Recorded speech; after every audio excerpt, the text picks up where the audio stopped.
Thank you and welcome to Gamesmaster, TV's only show devoted solely to video games. So if the sentence Mario got stomped by a green Koopa paratrooper makes any sense to you, you're tuned to the right church. If it doesn't, and you're one of those people who think Game Boy is a young scout doing bobber jobs, then watch on and erase that ignorance. And to get the show kicked off, let's call up everybody's favourite uncle, Gamesmaster, for the first challenge.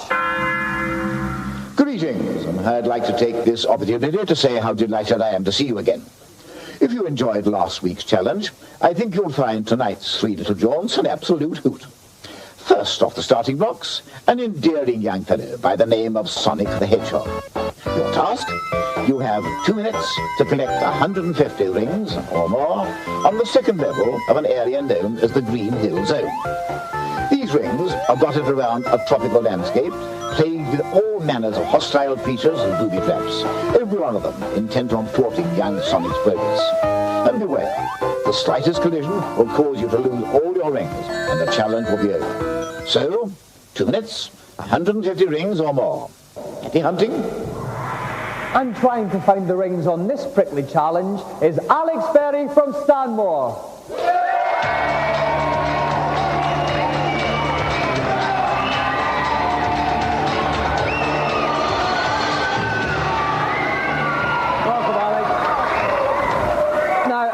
Now, Alex, there are a total of 163 rings on this level. We originally set you 150, but you asked it to be increased to 160. Why was that?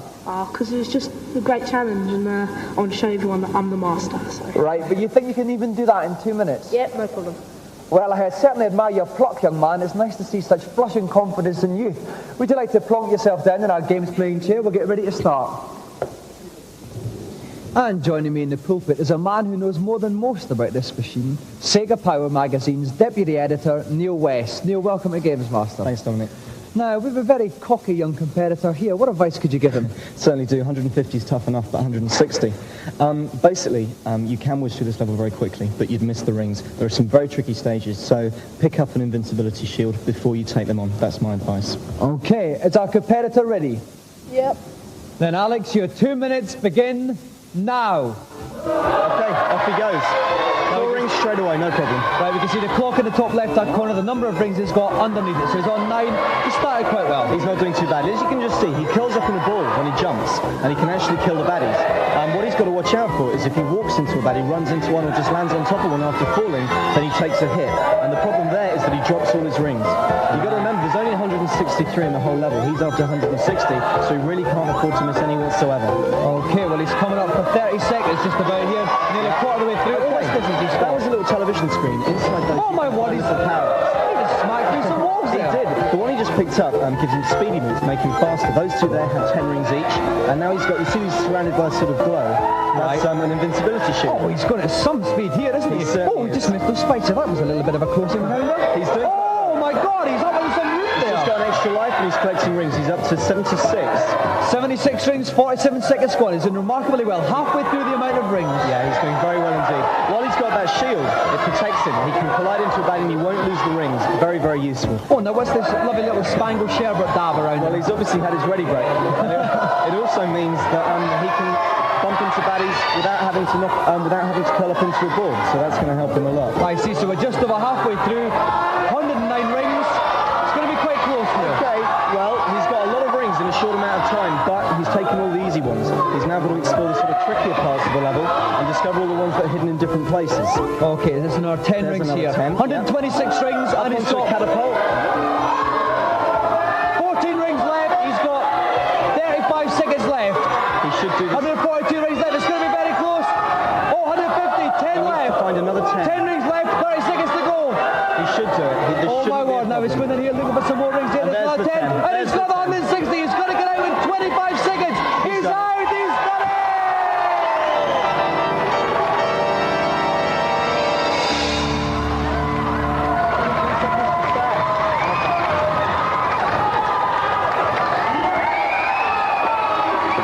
Well done, Alex.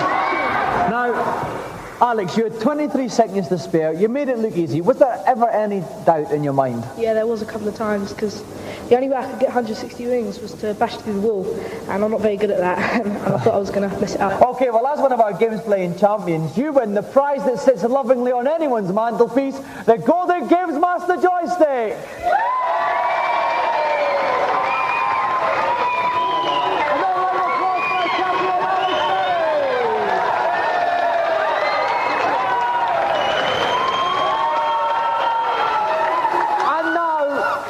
And now, while Alex gets to grips with his humongous possession, we're going to take a look at this week's reviews.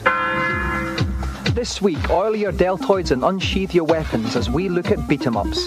First up, on the Amiga, the Bruce Lees of the future give a hearty ki in First Samurai. It looks very Chinese takeaway, lots of lotus trees and bamboo furniture, but underneath all this colourful exterior, there's a real good game. It features some beautiful graphics, brilliant sampled sound effects, bits of Handel's Messiah thrown in for good measure. I think the First Samurai deserves a thumbs up because it's a great game with plenty to do and beat up.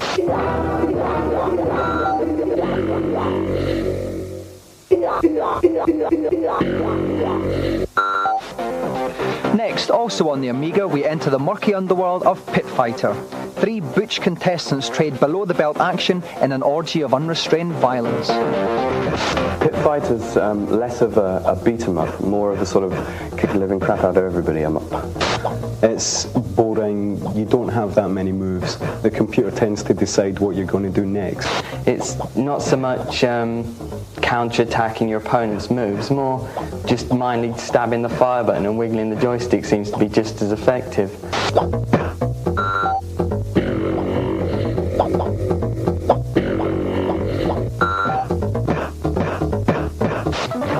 Finally, pulsating pixels of monochrome muscle on the Game Boy with Double Dragon 2. Cute, safe, nice, cool. You walk along and you smack people in the teeth and that's about it. And it's quite good fun as it turns out.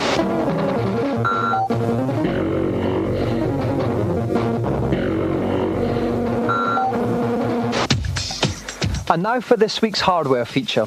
Sometimes all there is between gaming success and failure is the power of your handpiece. Tonight we look at 3 of the latest gimmicks which may just turn you from a limp joystick fiddler into a gargantuan games player. First up, the Power Glove, a futuristic gauntlet that translates hand and arm movements into on-screen action. First of all, you have to enter in specific program code for the game you're about to play.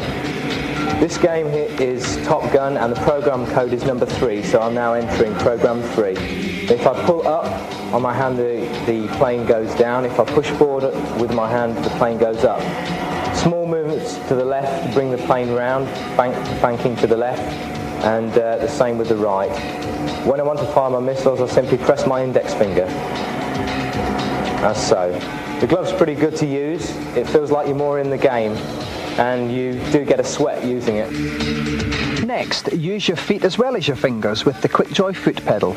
You can set through a control on the foot pedal and the buttons on the foot pedal to correspond to the different buttons on the joystick. It was good for the car racing game, and I should think it would be good for, say, a beat-em-up game where you have to kick, but I don't know whether it would be good for puzzle games. And finally, Terence Conran's favourite, the Sega Action Chair. The idea is just to move about in the seat as you would move the joystick up and down, left, right, and push the buttons. You can get very physically involved in the game, and it feels like you're jumping about and practically everything instead of just moving your hand about pressing the button. If you'd like any more info on these joysticks or anything else in the programme, you can call the Gamesmaster Club. The number to phone will be given at the end of the show. So, a somewhat mixed bag of reviews this week, but not to worry, for now we go on to our celebrity challenge. And here to tell us all about it is the biggest celeb of them all, the Gamesmaster. Back so soon? Well, after the whimsical antics of Sonic the Hedgehog, I thought it was about time we tested your physical might. The second challenge is on Sonic Blastman. A megalithic meteorite is careering toward the Earth. You have 3 punches to destroy it and save the planet, a truly Herculean task. The person who records the highest score is the winner. So, roll up your sleeves and remember that the fate of mankind is at the mercy of your fists. the perfect competitors for this unique challenge, we scoured the arcades and gyms nationwide and came up with a perfect competition. British Sonic Blastman champion Paul Turner against one of the most fearsome punches in world boxing, former British heavyweight champion Gary Mason.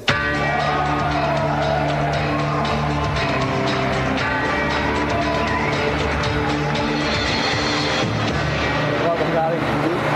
Welcome, Paul. Now, Gary, if I could start with you, Paul is a legend in the arcades, both as a brilliant player and a tough street fighter. How are you going to cope against him? Well, for years everybody's been hearing about Mike Tyson, but nobody knows about Paul, but I have. So I'm prepared for him. Okay, Paul, Gary's record is very impressive. 36 fights, 35 wins, 32 of which have been knockouts. You must be trembling. Not really. He might be champ in the ring, but he's not champ in the arcade. I'm the champ. Okay, well, we look like we've got a bit of a grudge match here. If you want to see if the tough arcade street fighter topples the polished professional slugger, join us after the break.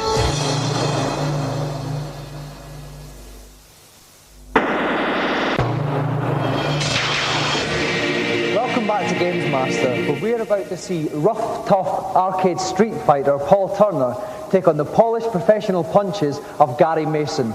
It's a punch-up everybody's been waiting for, so let's call up Paul Turner to take the first punches.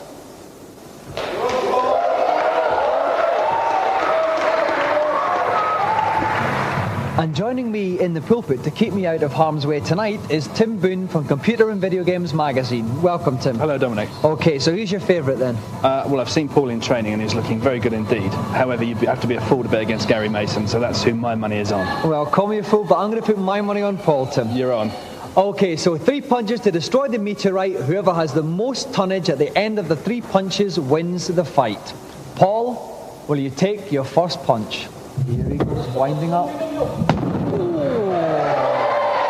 first hit. Oh, and a huge hit! 123 tons, Tim. Fantastic punching power there from Paul. Very surprising. Great punch. Okay then, Paul, that was a brilliant first punch. Prepare to take your second.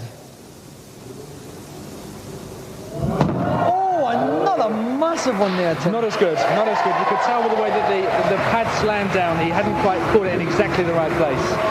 He'll be disappointed with that one. So he needs 124 to smash up the meteorite. He can do it on the basis of his first blow. Okay, Paul, take your third and final punch.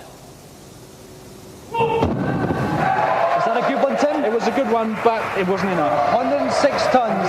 Didn't destroy the meteorite, but still, very powerful total tonnage. Very powerful. But Paul needn't be too down about that. Not at all. This is, in fact, the game at its highest setting. Okay, Gary, if you'd like to step up and take your 3 punches. So the meteorite's coming down. Let's see what Gary does with his first punch. I think what Gary's going to try and do actually is explore the different punches that he can use. I think probably the first thing he'll do is go for a jab. Let's have a look. Oh! That was a jab. Now, was it very powerful? Let's take a look. 105 tons. Quite a safe punch to start off. Good, but I'm convinced Gary Mason can do better. This time, looks like he's okay, Gary, take your second punch. Straight right. Straight right. That should be better. 107 tons. He's looking for the knockout blow, and he needs 138 tons to smash up that meteorite. He needs something very special now. Okay, we need a big punch here, Gary. If you want to win, Gary. Take your third and final punch. Oh, it's a huge one there. Is it going to be enough to smash 190 tons? Excellent. Not quite enough. The big thing is, has he beaten Paul? Gary's total power 331. He's just been beaten by Paul. Paul is the winner by 1 ton.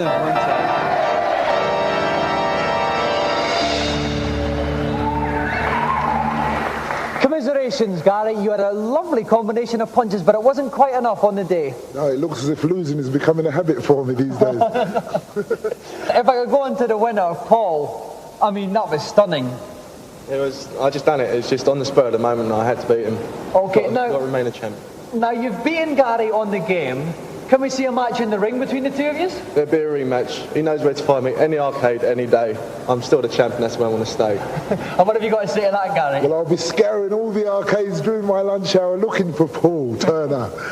Okay, we'll look forward to the rematch. Meanwhile, Paul, you have won the prize that every fighter dreams of, our special golden Gamesmaster joystick.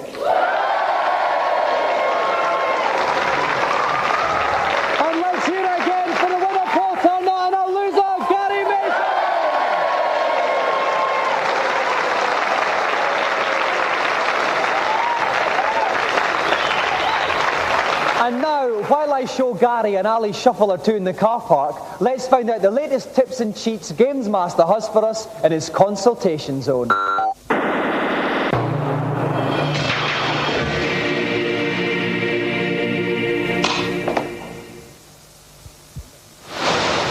Hello, Gamesmaster. Welcome to my kingdom.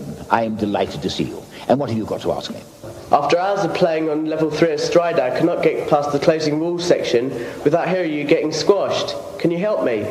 Indeed I can, young man. Now listen. Instead of trying to climb up one side of the wall, you should jump from side to side. You will find that your upward progress accelerates, and you should have no trouble reaching the summit before the walls meet.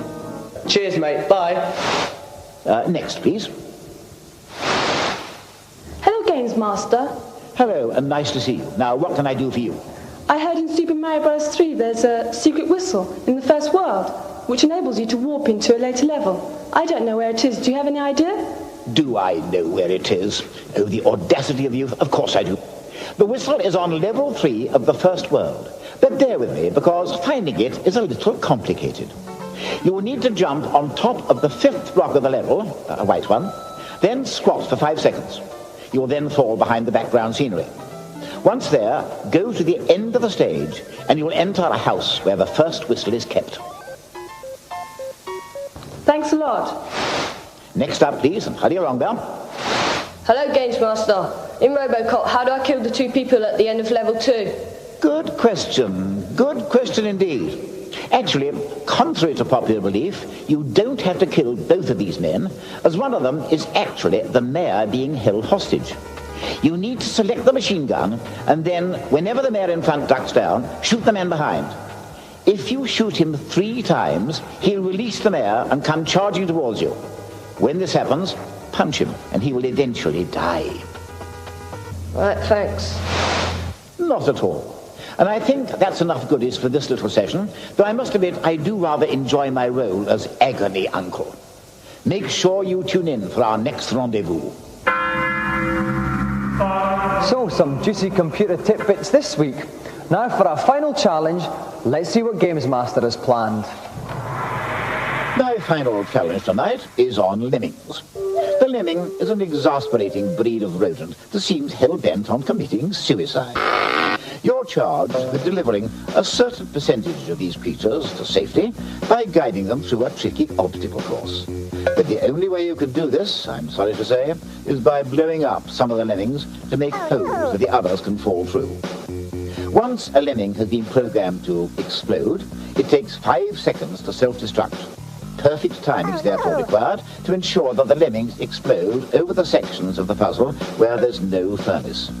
The slightest slip-up will signal a mass lemmings cremation. You have 2 minutes to save 90% of the lemmings. A race of retarded rodents is depending on you. Now, Lemmings is a hugely successful game, and this is an incredibly tough challenge.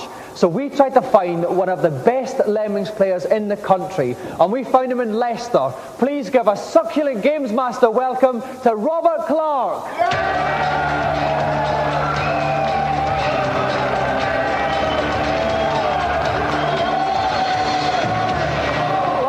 Master Robert. Hi Dominic, it's nice to be here. Now Robert, we've said you're one of the best Lemmings players in the country. How long did it take you to complete all 120 levels? Oh, about 6 weeks. 6 weeks? Yes. Now unfortunately we only told you were doing this particular level 5 minutes ago. What was your reaction? I was pretty shocked.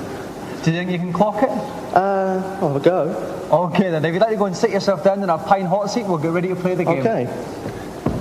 Now, we've dragged him back screaming, but back he is, Tom Watson from Renegade. Welcome back, Tom. Nice to be back, Dominic. Now, I know Lemmings is one of your favourite games, but this is a very tricky level here we've set him. Well, this is very much a right first time level. He's got 91% to get home. He can afford to use up 6. There's only one style of lemming he can use, which is the exploding style, to get through the floors, missing the fires on the way. It'll really test him.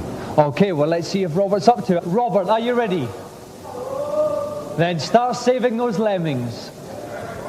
Okay, the lemmings are starting to come out. He's got to guide him to the exit at the bottom right-hand corner, just off the screen.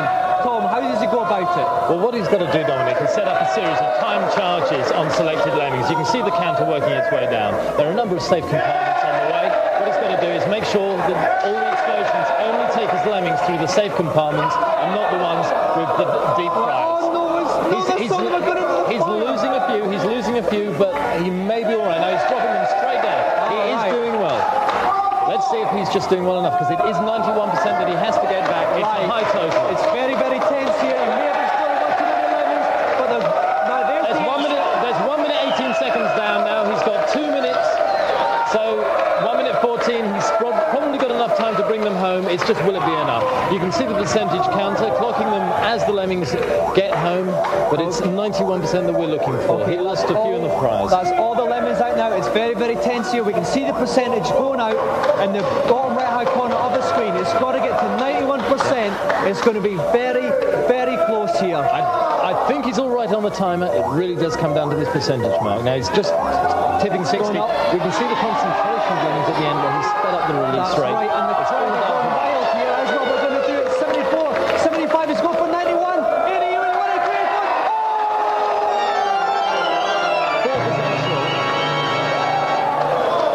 4% off. Commiserations, Robert. You were 1 or 2 Lemmings away from that. It was very close. Tell us, what went wrong? Well, the third bomber just timed him in the wrong place and went to pot, It's terrible. Right, now I know that you've clocked the whole game, but is that one of the tougher levels? Do you think? It is pretty tough, yeah. Timing's critical, otherwise you're dead from the start, really. Right, well, our commiserations once again, Rob, but you supplied us with a lot of sparkly fun anyway. Thank you very much indeed, and you may tread with a weary heart, but happy memories back to Leicester. Cheers. Robert Clark.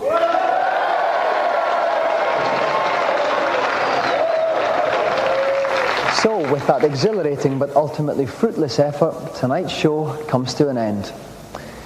Well, it's smoking jacket and steaming jasmine time. We'll see you in 7 days for another Gamesmaster. Good night.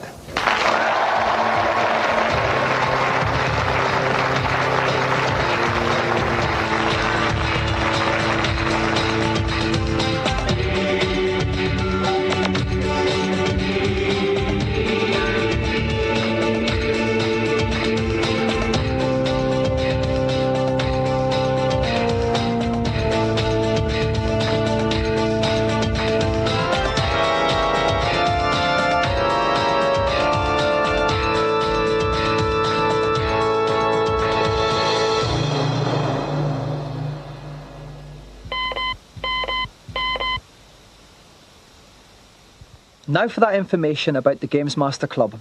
We have newsletters, free t-shirts and competitions with staggering prizes. The Monk hotline number to call is 0891 600 123. Calls are charged at 36 pence a minute after 6 p.m. and 48 pence during the day. Lines are open around the clock.